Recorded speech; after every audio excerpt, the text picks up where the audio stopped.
अध्याय 1। अपने आइडिया पर काम करने की शुरुआत कर दीजिए।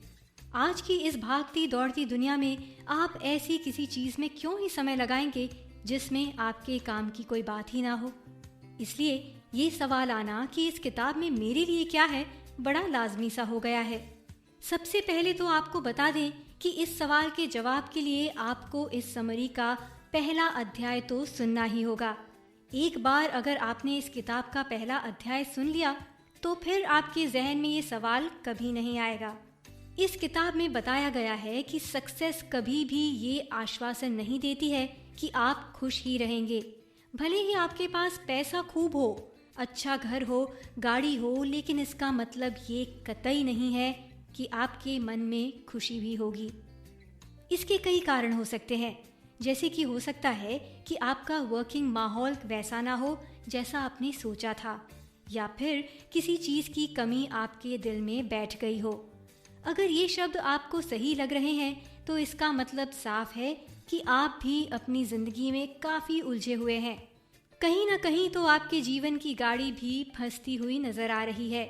इस समय अब ये आपको सोचना है कि क्या आप ऐसी ही लाइफ के साथ जीना सीख गए हैं, या फिर आपके अंदर कुछ बदलाव करने की हिम्मत है। अगर इस किताब के लेखक डोमिनिक क्वार्टिचो की बात माने तो जीवन में बदलाव कभी भी हो सकते हैं। बस ज़रूरत होती है तो अपने माइंडसेट को चेंज करने की। इसलिए जीवन में हमेशा बदलाव के लिए तैयार रहिए। कभी भी अपने कंफर्ट जोन में बैठे मत रहिए। हमेशा सोचते रहिए, हमेशा खुद से सवाल करते रहिए कि आप कैसे अपने जीवन में बदलाव लेकर आ सकते हैं। अपने फ्यूचर को देखने की कोशिश करिए। इस समरी में आप जानने वाले हैं कि लाइफ में बदलाव लाने के कई सारे तरीके होते हैं। बस ज़रूरत है तो उस रास्ते पर चलने की और शुरुआत करने की। तो फिर उठिए और आगे सुनने की शुरुआत कर दीजिए। आपने कई बार ऐसा भी देखा होगा कि जो लोग काफ़ी ज़्यादा सक्सेसफुल भी होते हैं वो भी खुश नहीं रहते हैं। अगर उनसे ये सवाल भी किया जाए कि आखिर क्यों वो लोग खुश नहीं रह पाते हैं तो इसका सीधा सा जवाब उनके पास नहीं होता। लेकिन अगर आप उनकी ज़िंदगी को गौर से देखेंगे तो आपको पता चलेगा कि वो काफ़ी ज़्यादा बोर और फ्रस्ट्रेटेड हैं। यहाँ एक बात तो गौर करने वाली है कि उनकी ज़िंदगी में सब कुछ तो सही नहीं है। इसके पीछे का एक रीज़न ये भी हो सकता है कि उनकी ज़िंदगी कुछ ज़्यादा प्रेडिक्टेबल हो चुकी है। ये एक काफ़ी बड़ा कारण होता है। भले ही आपके पास पैसा है, जॉब है, शादी भी हो चुकी है, बच्चे भी हैं, लेकिन एक समय के बाद आपको ऐसा लगता है कि आपकी ज़िंदगी बड़ी आम सी हो गई है। ऐसा भी लग सकता है कि ज़िंदगी बस काम और परिवार के बीच में ही फंस कर रह गई है। हर दिन वही सेम रूटीन, इससे आपके मन में उलझन आ सकती है।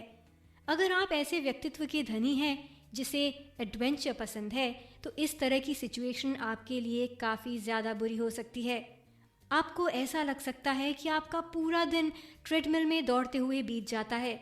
इसके बाद शाम होती है जब आप सोफे में बैठकर टीवी देखते रहते हैं। अब यहाँ एक सवाल ये भी उठता है कि जब लोगों को ये सब दिख रहा होता है तो वो क्यों अपनी पूरी ज़िंदगी ऐसे ही बिता देते हैं। इसके पीछे एक मानसिकता और बिलीफ सिस्टम काम करता है। अगर आपको जानना है कि वो बिलीफ सिस्टम क्या है तो आप बस सालों से जो खुद को बोलते आए हैं उस पर गौर करिए। क्या आपने खुद को समझाया नहीं है कि आपके पास सिक्योर जॉब होनी चाहिए? क्या आपने खुद को समझाया नहीं है कि आपको शादी कर लेनी चाहिए? जब आपने गुलामी की नींव ही डाल दी है तो घर अच्छा कैसे बन सकता है? अब एक सवाल ये भी उठता है कि जब आप ऐसे सिचुएशन में फंस ही गए हैं तो अब आप इससे बाहर कैसे आ सकते हैं? इसका जवाब भी एक शब्द में छिपा हुआ है। वो शब्द है चेंज। जी हाँ, चेंज। इस शब्द में बहुत बड़ी शक्ति है। जिस दिन आपने इस शब्द के मायने सही में समझ लिए ना, उस दिन आप खुशियों की तरफ बढ़ने की शुरुआत कर देंगे। अब इस चेंज को अपने जीवन में लाना कैसे है, इसके बारे में हम आगे के अध्याय में जानने की कोशिश करेंगे। अध्याय 2। किसी भी चीज़ में फंसे रहने के पीछे डर होता है। छोटे छोटे कदमों से उस डर को भगाया जा सकता है।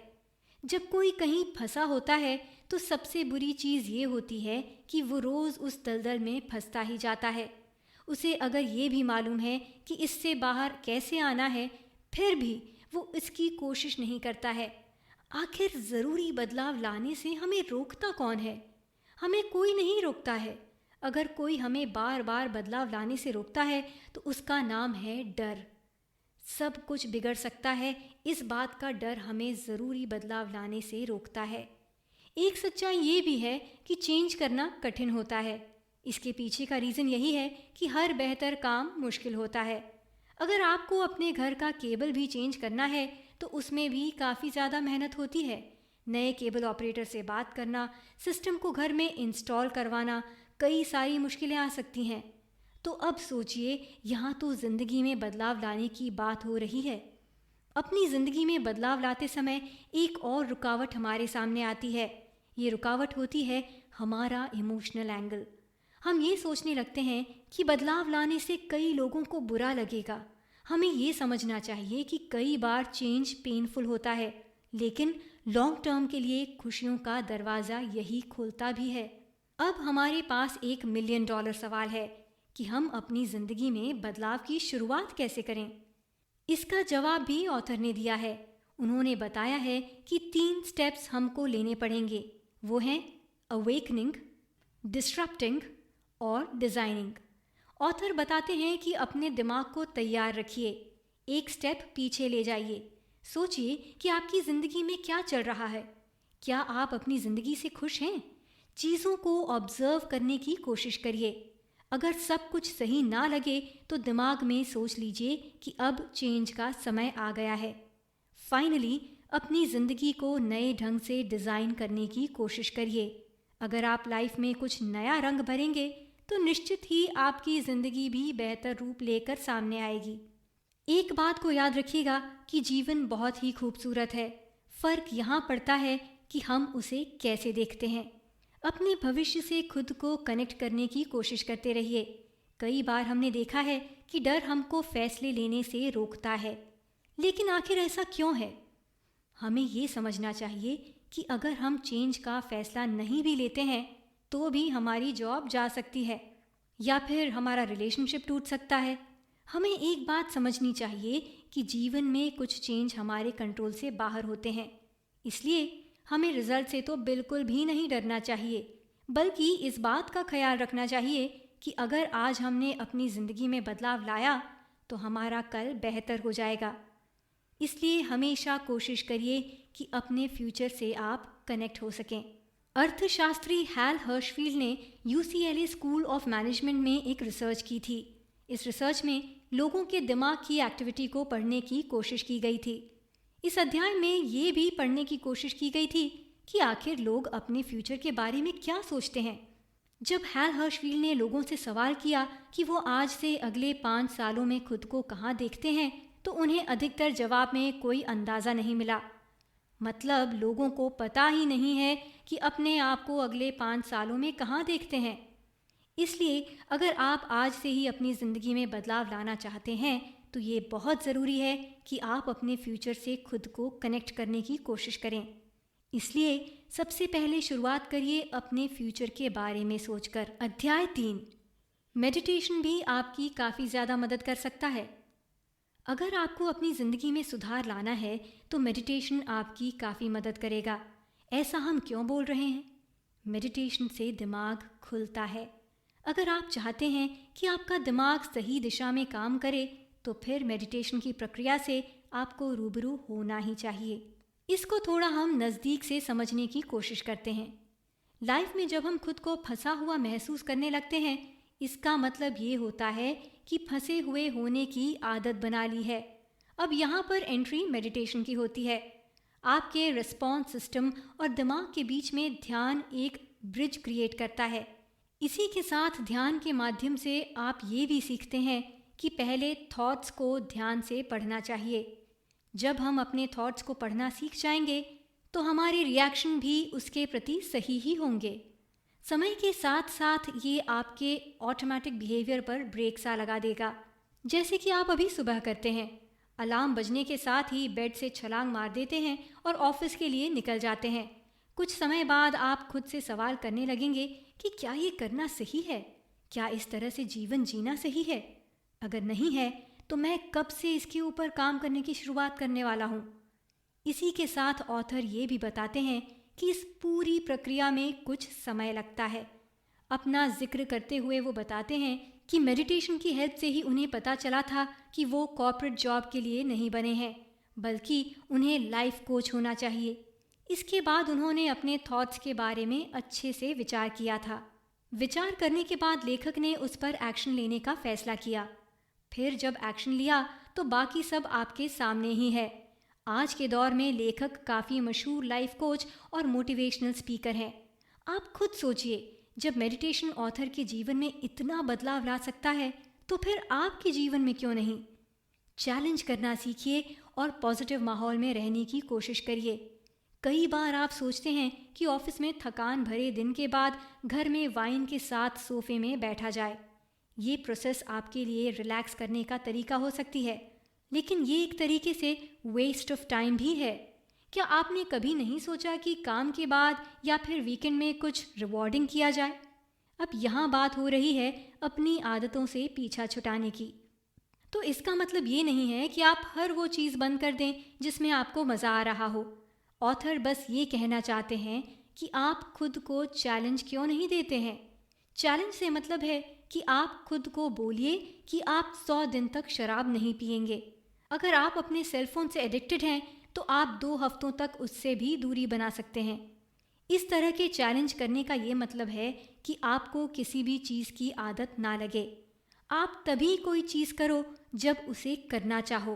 तो अब खाली समय में जब भी बियर पीने का मन करे तो सोचिएगा कि इस समय आप कुछ बेहतर क्या कर सकते हो।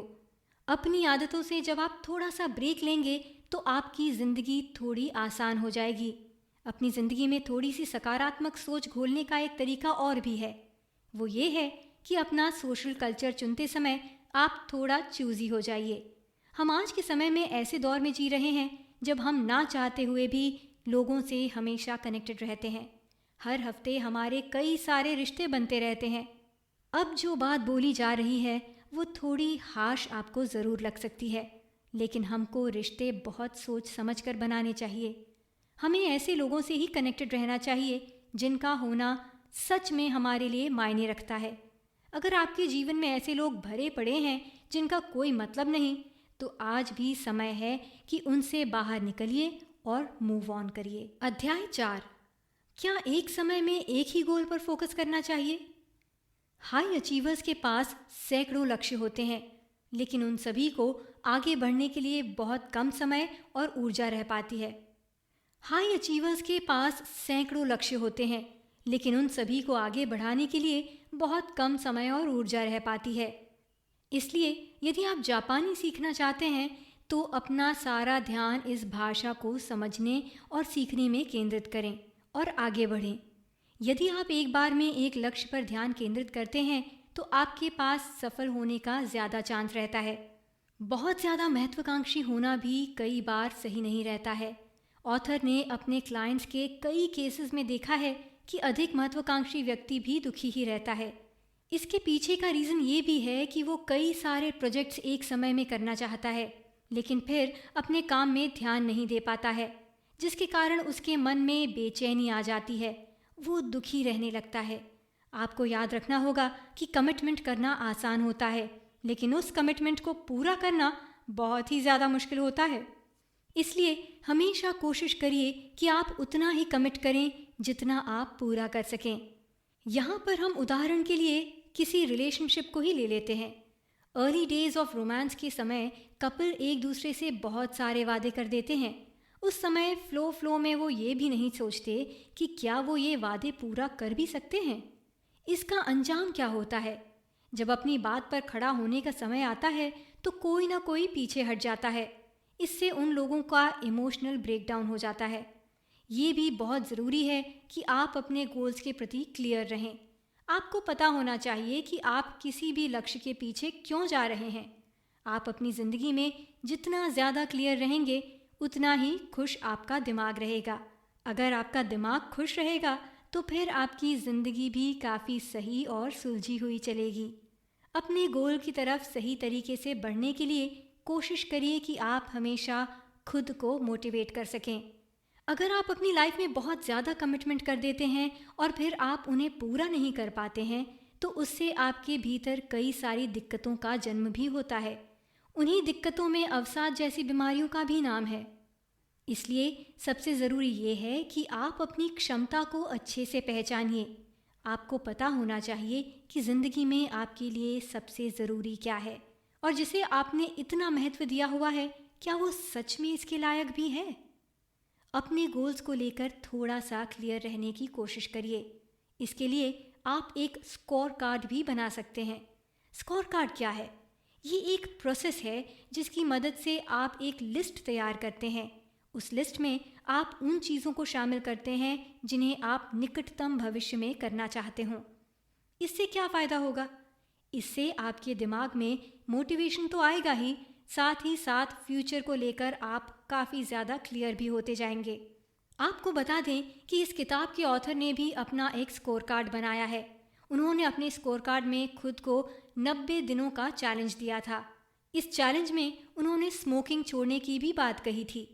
जैसे जैसे दिन बीतते जा रहे थे, स्कोर कार्ड आगे बढ़ता जा रहा था। स्कोर कार्ड के बढ़ने के साथ ही साथ ऑथर का खुद के प्रति कॉन्फिडेंस भी बढ़ता जा रहा था। उन्हें ये भरोसा हो रहा था कि वो अपने गोल्स के प्रति ईमानदार रह सकते हैं। इस सिस्टम की सबसे खास बात यह है कि आप हर जाती हुई रात के साथ अपना इम्प्रूवमेंट देख सकते हैं। इसी के साथ आपको खुद के लिए भरोसा भी होता जाएगा। आपका दिमाग ट्रेन होता जाएगा। जैसे जैसे आपका स्कोर कार्ड बढ़ेगा, वैसे वैसे आप अपने लक्ष्य के और करीब खुद को पाएंगे। ऐसा हो सकता है कि कई बार आप बहुत ज़्यादा थकान महसूस करें, लेकिन तब आपको खुद के गोल्स को याद रखना है। उसी के साथ जब कभी आपको थकान लगे तो मेडिटेशन का सहारा लीजिएगा। अध्याय 5। सक्सेस को पाना एक जर्नी की तरह होता है। आपको अपने हर कदम का हिसाब रखना पड़ता है। साल 2010 की बात है। फेसबुक के हेडक्वार्टर की दीवार में वहाँ एक एम्प्लॉय ने कुछ स्प्रे पेंट किया था। इस स्प्रे पेंट की मदद से उन्होंने एक टैगलाइन लिखी थी। उस टैगलाइन में उन्होंने लिखा था कि done is better than perfect, यानी पूरा करना परफेक्ट होने से बेहतर है। आज के दौर में भी जो लोग हाई अचीवर्स हैं, उन्हें इस बात का ध्यान रखना चाहिए। एक कठिन बात आपको और याद रखनी है, वो ये है कि भले ही आपके पास बहुत टैलेंट हो, 120% मोटिवेशन हो, लेकिन आपके अंदर थकान तो आएगी ही। कई दिन ऐसे आएंगे जब आप काम करने की हालत में नहीं होंगे। तब आपको याद रखना है कि आपने इस काम की शुरुआत क्यों की थी। इसी के साथ आपको एक और बात का ख्याल रखना है, वो ये है कि भले ही आप अपने टारगेट को 20% ही अचीव कर पाएं, लेकिन आपको निराश नहीं होना है। आपको ध्यान रखना है कि आप अपने लक्ष्य के करीब पहुंचते जा रहे हैं। इसलिए 20% तो 20% ही सही, लेकिन काम को जारी रखिए। हताशा से बड़ा इंसान का कोई दुश्मन नहीं होता है। इसीलिए हिंदी कविता में कहा भी गया है, नर हो न निराश करो मन को। इसको हम मेडिटेशन एग्जाम्पल से ही समझने की कोशिश करते हैं। मान लीजिए आपने रोज़ 30 मिनट मेडिटेशन करने का निश्चय किया है, लेकिन कई दिन ऐसे आएंगे जब आपको सिर्फ 5 मिनट ही समय मिल पाएगा। अब आपके पास 2 रास्ते हैं, या तो अपने गोल्स की तरफ बढ़ते रहिए या फिर मेडिटेशन करना बंद कर दीजिए। अगर आप बस 5 मिनट भी मेडिटेशन करते रहते हैं तो भी आप अपने टारगेट के काफ़ी नज़दीक पहुंच जाएंगे। इस अध्याय का सार यही है कि आपके जीवन के छोटे छोटे कदम भी आपको मंजिल तक पहुंचाने का काम करते हैं। बस आपको उन कदमों को सही तरीके से उठाना पड़ता है। इसलिए अगर आप छोटा छोटा कदम भी उठा रहे हैं तो भी निराश मत हो जाइएगा। आप अगर लाइफ में अपना माइंडसेट सही रखते हैं तो फिर आप कुछ भी कर सकते हैं। इसलिए लाइफ में अपनी सोच सही और ऊंची रखने की कोशिश करिए। जीवन को एक सफ़र के तौर पर लीजिए। इस सफ़र में आपको बहुत से लोग मिलेंगे और बहुत से लोग आपका साथ छोड़कर जाएंगे। इसलिए जो जा रहा है उसे इजाज़त दीजिए और जो रुकना चाहता है उसे शुक्रिया कहिए। अभी भी समय है। अगर आप खुश नहीं हैं तो थोड़ा सा रुक जाइए। एक बार फिर से सोचिए कि क्या आप सही कर रहे हैं। ऐसी जिंदगी का चुनाव करके? जवाब मिलने के बाद तुरंत एक्शन लीजिए, नहीं तो बहुत ज्यादा देर हो जाएगी।